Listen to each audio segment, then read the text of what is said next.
Sir हा विचार रुद्र, काय प्रश्न आहे तुझा? सर झेंड्याची स्पेलिंग लिहिताना झेड घ्यायचं का जे? हा, खूप चांगला प्रश्न विचारलेला आहे रुद्रानं. बघा आता फक्त हा एकट्याचा प्रश्न नाही, तुम्हाला सगळ्यालाही पडला असेल, विचारलाय फक्त रुद्रानं. कसं ते बघा रुद्रा, लक्ष दे.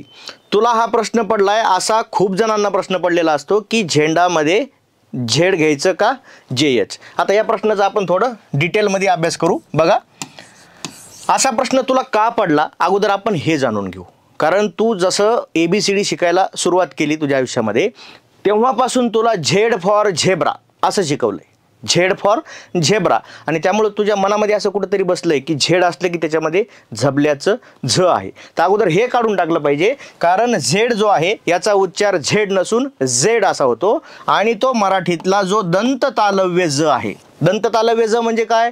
जग म्हणजे सृष्टी आणि जग म्हणजे जिवंत राहा. तर हे जे जग म्हणजे जिवंत राहा मधला जो ज आहे त्यासाठी आपण झेड घेत असतो, आणि आपल्याला काय घ्यायचं होतं? झेंडा घ्यायचं होतं. त्यामुळे आपल्याला JH अशी स्पेलिंग लिहावी लागणार. अलग लक्षात? समजलं का तुम्हाला सगळ्यांना?